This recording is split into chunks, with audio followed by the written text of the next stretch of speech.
I'm Jessica Procini, the founder and leader of Escape from Emotional Eating. Since 2011, I have been helping high-achieving women get back in touch and stay in touch with themselves by healing the roots of their emotional eating. I will be your teacher today, and we will be covering the 5 common misunderstandings about emotional eating. We'll clear the air, we'll set the record straight. I'm so excited to be here, and we have a lot to untangle. So buckle up and let's dive in.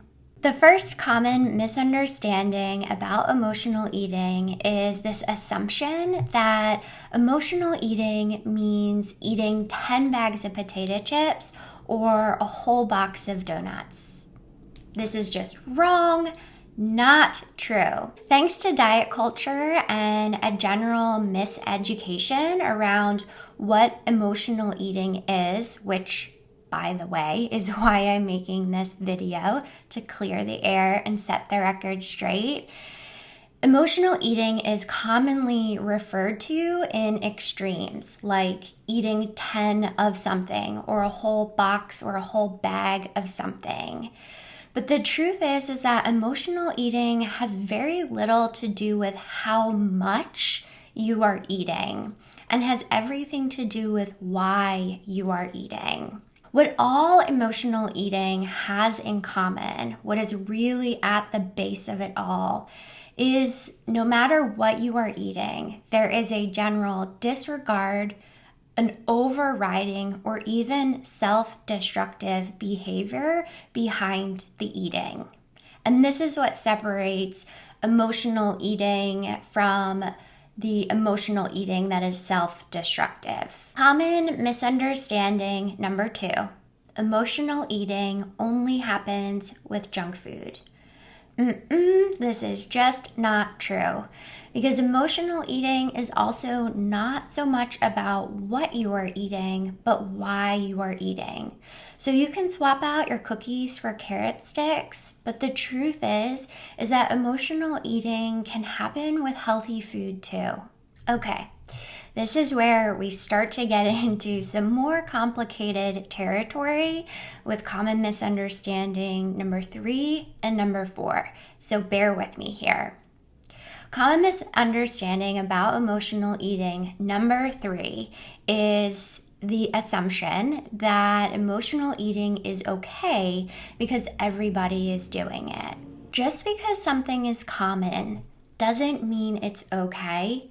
And it certainly doesn't mean that it's healthy. What I believe is that your relationship with food is personal and very individual. One size doesn't fit all when it comes to food, your body, and your health. Regardless of what you see other people doing, it's really important to get honest with yourself and get clear and explore how using food to cope is getting in your way. Common misunderstanding number 4, emotional eating is happening because you're an emotional being. This is a yes and a no, so let's untangle this. Yes, we as human beings are emotional beings, that is true. However, the best way to untangle the truth here, I think, is to tell you a story, a personal story. Back when I was an emotional eater, food was my safety blanket. Anytime I felt stressed, anxious, scared, overwhelmed, even overjoyed, I would lunge for food. Food was always there for me. And as I got older and life became more overwhelming and I had more responsibilities on my plate, my emotional need for safety and security grew.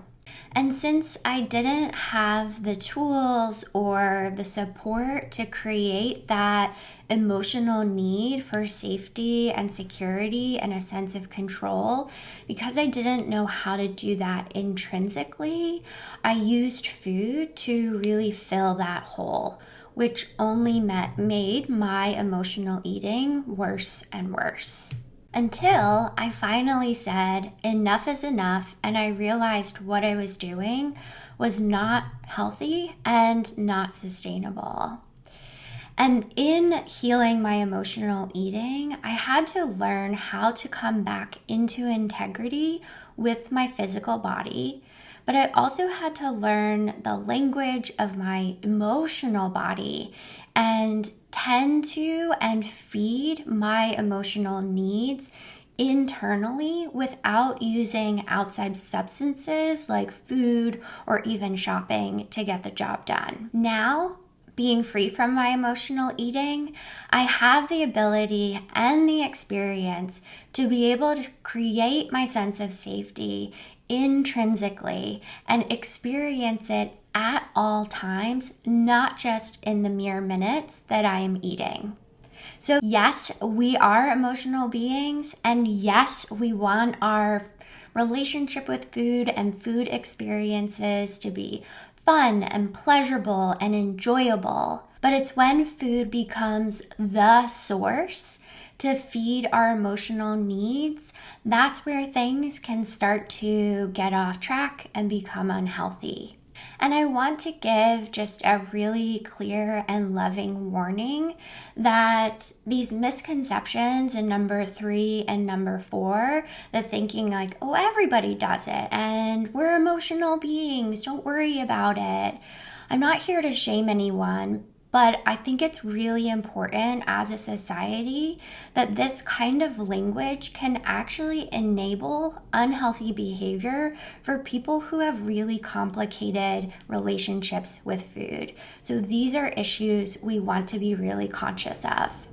And finally, common misconception number 5 is that emotional eating is only an issue for people who need to lose weight. Nope. This is not true.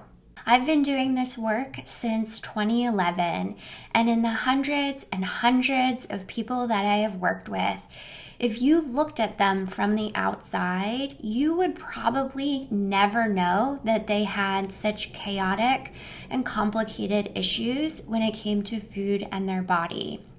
In fact, if you were to find an old photo of myself from when my emotional eating was at its worst, you would probably never know that I had such an unhealthy relationship with food.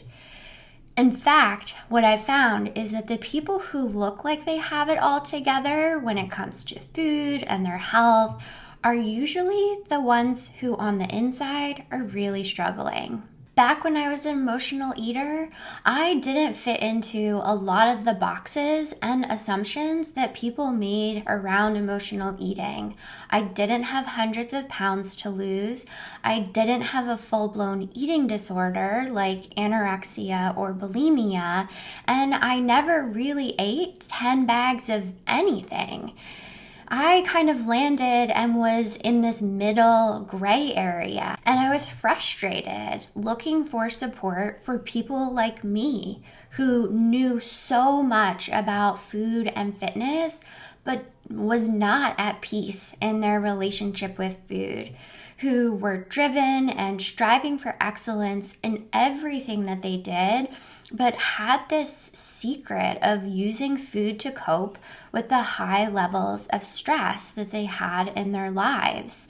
And I was left, often what my clients are left with too, is the wondering of what's wrong with me. This is exactly why I created Escape from Emotional Eating once I had healed my relationship with food and my emotional eating.